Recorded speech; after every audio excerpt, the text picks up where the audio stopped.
ingsun kanthi suwita linuwun separo kondo arum sorep duka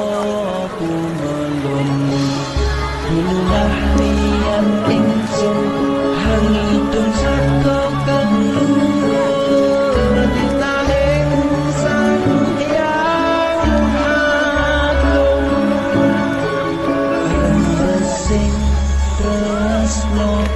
tondo luhing netra rasa-rasaning ati katya tirta kang suci kawis kala japa mantra kondang dadi pepadang balilah